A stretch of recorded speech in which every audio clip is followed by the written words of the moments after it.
in this jobs to be done framework, what are people actually trying to do?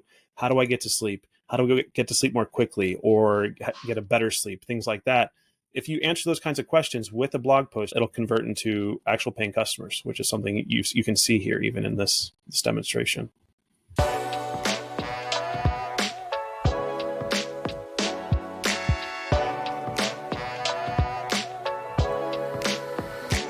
Hello, and welcome to another episode of What's Working in E-commerce. I'm your trusty host, Egan Heath. I'm a partner at Asymmetric Marketing, and I have on a fellow SEO enthusiast, professional, pro, and I'm very excited for you to learn from him. His name is Josh Piepmeier, and he is the founder and owner at Meriwether. Josh, welcome. Thanks so much for having me on the show, Egan. It's a pleasure.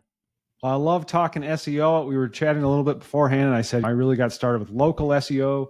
We've done a bit of e-commerce SEO. I know that's your bread and butter. That's what you guys do. And so really excited to get some ideas from you. What do you see is going on here? We're speaking in May 2024. This will come out later after that. What's going on with SEO in 2024 and beyond? What are some of the changes? What are you seeing going on in the world? Man, we could go off for an hour just on the changes that are happening right now. It's a very volatile time in SEO. I think it's actually, in a lot of ways, some good things are happening for e-commerce brands, but we just had a big update. A lot of brands are feeling that. And now Google is rolling out AI overviews at the top of the search results for more and more people. So there's a lot of stuff happening. You'll actually see a lot of e-commerce stores winning. And so we can talk about that. Google really wants to make a play to compete with Amazon, and that's showing in some of these updates. So I think there's a lot of exciting opportunities for e-commerce stores, but definitely a lot of changes happening as well. How is that hitting your clients? I heard a little bit that it's been good for big sites. Sometimes updates hit big sites versus small sites. Are you seeing anything like that where domain rating, domain authority seems to matter a lot? I will say that there's a lot of volatility with smaller sites, and bigger sites just don't seem to have as much volatility.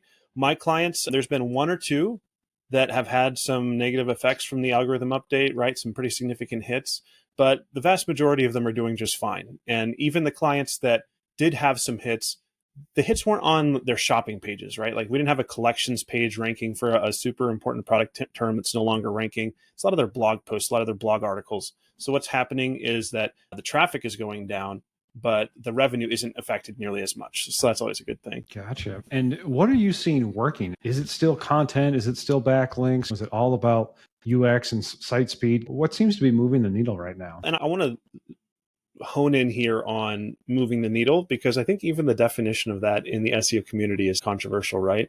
A lot of SEOs to say, hey, moving the needle is just getting more traffic, the traffic graph up and to the right.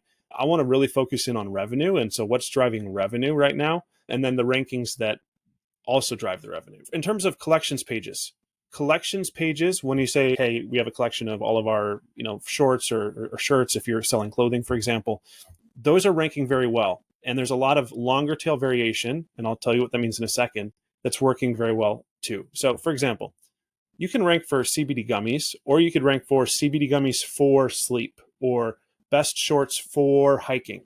The four terms, we call them the best of terms. Previously, before this update, that was a lot of content that was ranking there, listicles, posts like that. Now we're seeing more shopping intent, a collections pages ranking. So the number one thing that we're doing with all of our clients right now is rapidly trying to deploy more variants of their collections. Hey, it's gloves, it's nitrile gloves for medical, it's all of these other angles on the same product. Even the exact same products might be in multiple collections, but we're creating all these iterations to target that longer tail keyword. So that's the number one thing that I'm seeing driving revenue. Those pages are doing really well with the algorithm update right now. Love that discussion. Great tip there. One thing I always try to talk with clients and prospects about is when you're curious what Google's looking for, search the phrase yourself, see what's coming up, and are we seeing blog posts? Are we seeing product pages? Are we seeing product category pages? So that's a great one.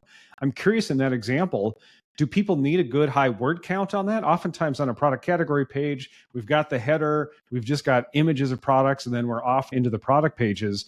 Do you see that people need a good number of paragraphs of text to really optimize those product category pages?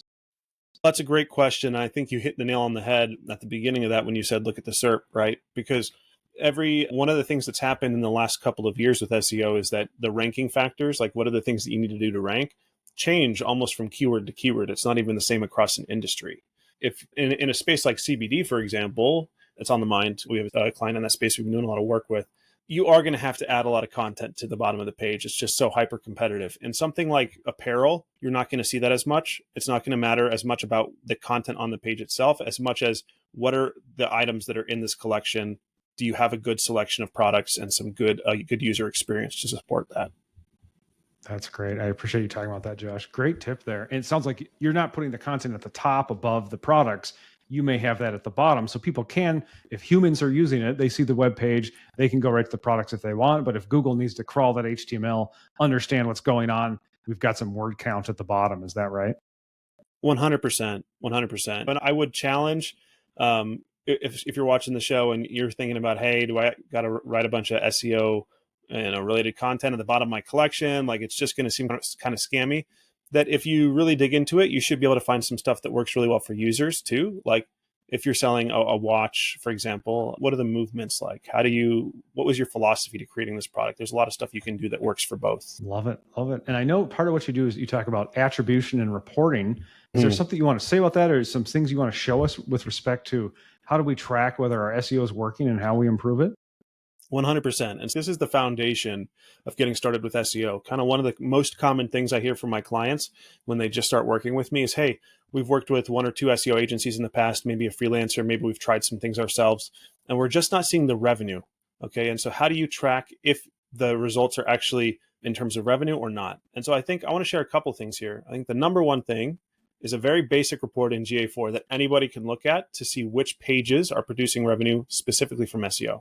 Is it cool if I go ahead and share my screen and show that for the audience? Yeah, please do. I know GA4, we're over a year in now, and it's still been a big headache for people. And as soon as you say it, they start groaning to bring people along. I agree with you. I think there's a handful of reports that are really worth bookmarking. So I appreciate you pulling this up. I see you've got the engagement landing page report up. Is that right? Correct. Yep. And so we can zoom in on this a little bit if I can here. Here we go.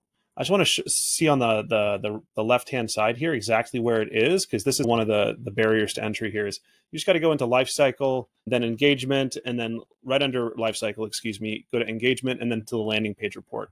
And on this page, you can add a filter. And after the show, I will include a resource that goes over everything step by step.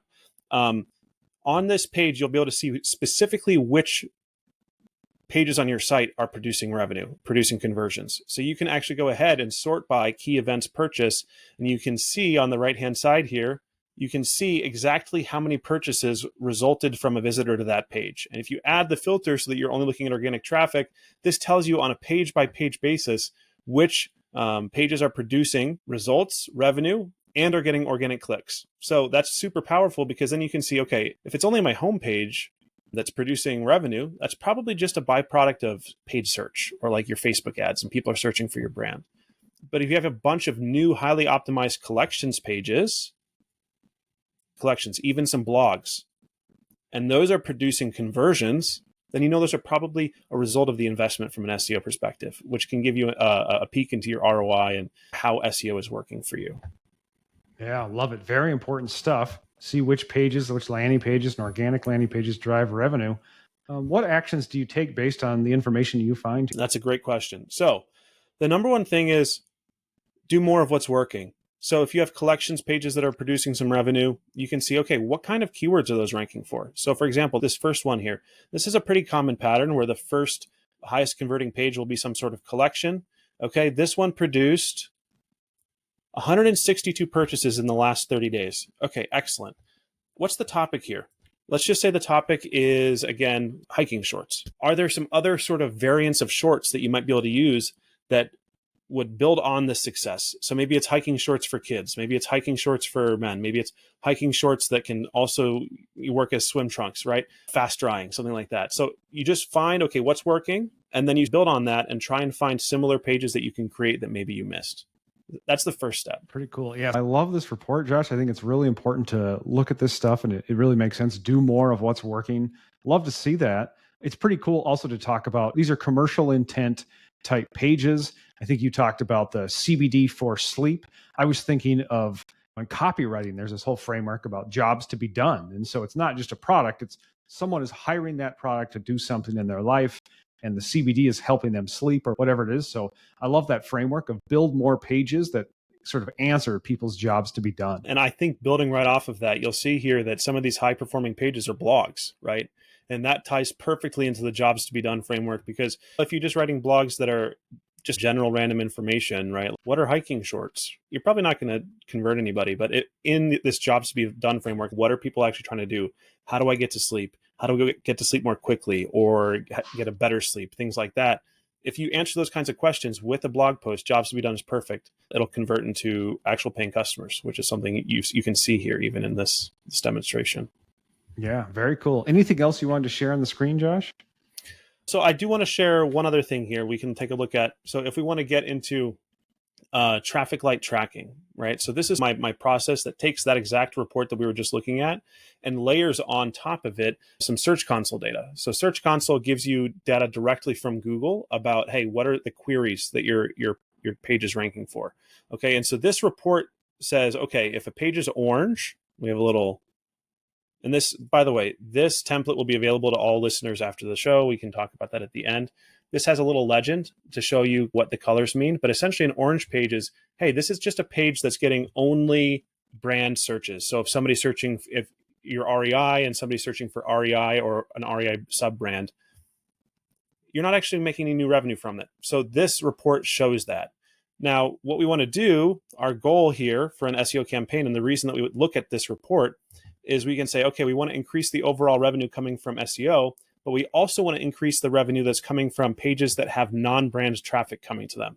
And so this is what that can look like after you work on SEO for a while. You can just see this big orange shift. It's just orange, and then it shifts over to green. If you use this report, this tells you, okay, not only are you getting more revenue, but now more of the revenue, 65% of it, is coming from people who hadn't interacted with your ads before. And so this report helps you zone in on that. That's a huge pain point for a lot of the people that I'm talking to.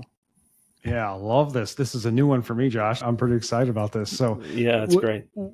I have a dumb question at the outset is, how are you stitching together the GA4 data and the Google Search Console data? Oh, that's a great question. So you can actually see here in the little tabs at the bottom that we have a non-brand Search Console. And so we're actually plugging into the API here with a tool called Data Slayer. It's $50 a month. So if you just run it every once in a while, and then you can pull in the brand clicks and the non-brand clicks. And so we add some filters, we use some API data, and then we just stitch them all together with some VLOOKUPs. So this is going to be, hey, VLOOKUPs, like what is that? Data Slayer, we're hooking up to an API. It's not that terrible. If you have this template already, then you can just plug and play. I set it up to be pretty user-friendly. You just got to get that tool and plug it in and follow step-by-step process. But then it's the VLOOKUP, man. Anybody who uses Excel a lot will love that. It seems like, that's awesome. Thanks for talking about that. It seems like you could do it manually. You could export the GA4 data. You could export the Google Search Console data, set up the VLOOKUP, and you're basically matching on that last part of the URL, basically the page, and then combining the SEO Search Console data with the GA4 traffic data. Is that right? For the most part, Search Console will have limits. They only will give you 1,000 rows of data. In this case, I think that would have been more than enough. Let me just scroll down here. Yeah, we pulled in a couple hundred rows of data here. In some cases, that's enough. If you're a large store, 1,000 just isn't enough to pull in all of the pages that are potentially getting some clicks. And so you might need to use a more advanced tool to bypass that limit, to get to the API. Okay, love it. And then this piece of separating out branded from non-branded makes sense when someone hires you for SEO. They really want the non-branded. If you just look at organic search and GA4, that's a mix of branded and non-branded. So that's the issue. So you're basically separating this out. I love this. What action do you take on this? When you first when you run this report, it sounds like, hey, we're not getting much unbranded, right? How do you turn that around? How do you use this? What sort of actions do you drive based on this information? So I think that the most important thing is just to establish a baseline of what your actual performance is right now. And then you can, hey, based on that, we want to set some goals around what is a good % non-branded search that we want to strive for. In this example, right, there 2% of the revenue is coming from non-branded. And so we're saying, okay, let's try and get that above 10%. Let's try and get that above 15%. I say in a healthy campaign that you want to be over 50% non-branded.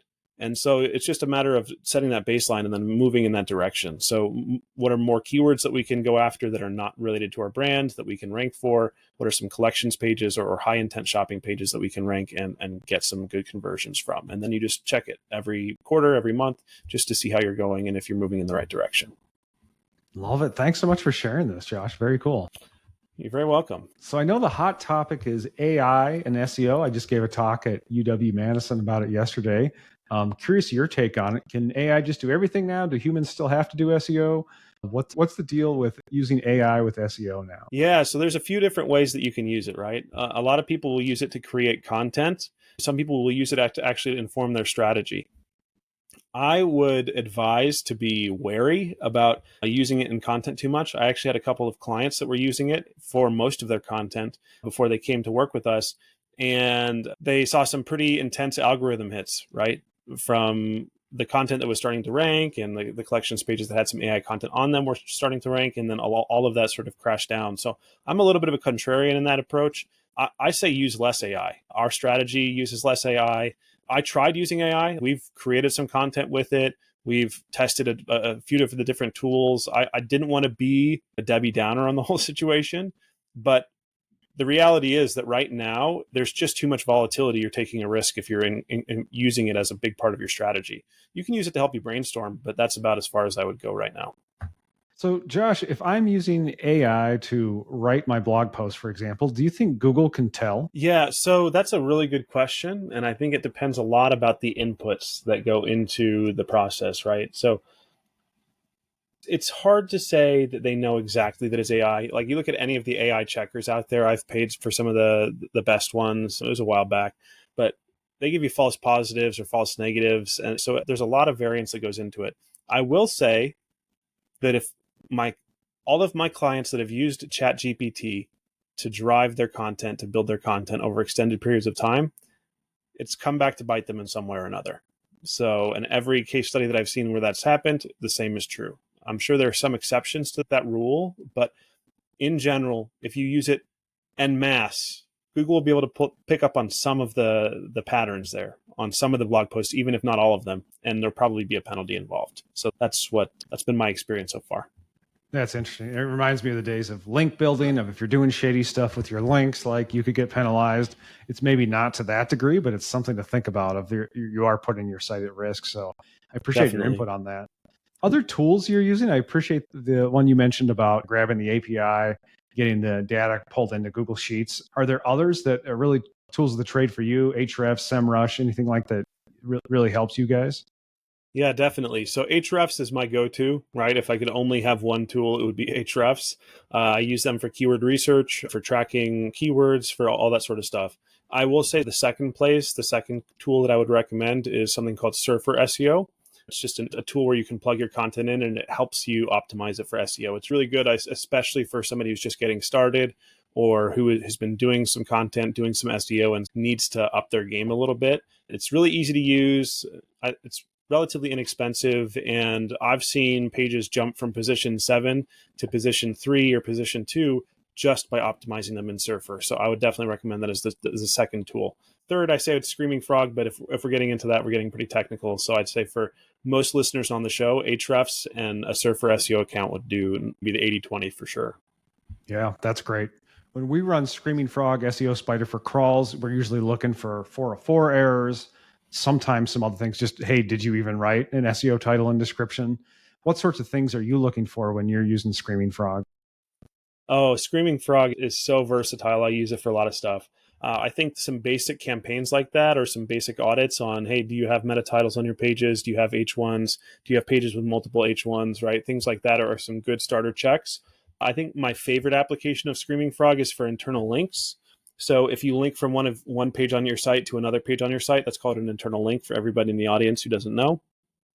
Those are very important for SEO to distribute authority, create a great user experience on your site. And so Screaming Frog helps you figure out, okay, here are some pages that might not have enough internal links or that are hogging internal links and have a lot pointing to them and none pointing away. And so you want to evenly distribute that pretty closely. And Screaming Frog helps with that quite a bit. That's probably my favorite application. Very cool. And I have to ask about platforms too. We were talking a little bit beforehand. I see your site is built on Webflow, right? And then you work with people on Shopify a lot of the times. My business partner, Mark, and I are quite biased toward WordPress, as are a lot of SEO people. I wonder if you can talk about that. Does the website platform matter for ranking, or are we past that? I think it does to an extent. I would not recommend like a Wix if you're trying to get very SEO and intentional with your SEO. I think WordPress is a good choice. Webflow, I've talked to some agencies in particular that were ranking pretty well with Webflow, and I think WordPress is pretty good as well. Shopify, in terms of the e-commerce platforms, Shopify and BigCommerce are both about equal. BigCommerce has some more flexibility, but Shopify works just fine. And then you just get into some higher levels of technicality with Magento. But yeah, like Webflow on my end, maybe that was a little bit of a controversial move, but just the lack of having to maintain anything. I haven't worked in WordPress for so long because I do everything in Shopify that Webflow was just set it and forget it. And I thought that maybe at 90% of the SEO power. So as long as you're not like in a Wix, Squarespace thing has come a long way, but I don't know too much about them. So as long as you have, I think WordPress or Webflow both work pretty well, and then any of the e-commerce platforms. Right on. And are your clients able to blog okay in Shopify, and their blog posts get ranked okay? Yeah, so Shopify has blog posts built in. I think BigCommerce does as well. It's only if you're getting into Magento, you're going to have to add a blog add-on. I think it's like $400. I had one client on SweetCommerce. That's a little bit of a nightmare. Like that gets very technical, and you got to have a lot of work to get anything done on that. So a blog on that one gets a little bit more technical. But for Shopify, no problems at all. Yeah, interesting to think of what is each platform, what did it come from? What was the purpose? And WordPress was initially a blogging platform. Shopify was built for e-commerce. So that makes a lot of sense. And I know designers do like Webflow. I saw you had some UX experience or something in your past. Is that right? Yeah, that's true. Yeah, exactly. No, I actually did a UX research course, and I built my portfolio in Webflow. So I was like, let's just keep with that. Love it. And are you able to blog okay with Webflow? Yeah, their CMS on the back end is a little bit funky, but they do have a whole setup for that. We just haven't worked on that too much for our brand. All right. Love it. Thanks so much for talking SEO, Josh. I love this topic. And you showed me a new thing also with the filtering and with the Google Sheet on doing branded versus non-branded. So after you do this for 8 years, it's rare that you see something you've never seen before. So I congratulate you on that. I'm very excited to check that out. Thank you. Yeah. Where can people find that? Where can people find you? And who's a good person to reach out? Yeah, absolutely. You can find the traffic. It's called the Traffic Light Tracking Report, and it's at trafficlighttracking.com. Spell it just like it's trafficlighttracking.com. Pretty straightforward. I'm on LinkedIn, Josh Piepmeier. Last name's a little bit tricky to spell, but if you're on this episode, you should be able to find it and just look me up on LinkedIn and reach out. We help anybody who needs to grow. We've worked with early stage brands. We've worked with even up to 9-figure brands to help them with their SEO. So especially if you've worked on SEO before and you just need a little bit of help getting that revenue, not just the traffic, we'd be a really great fit to help you out. Love it. All right. Josh Piepmeier, thank you so much for coming on and sharing what's working in e-commerce. Thanks, Eagan. Pleasure.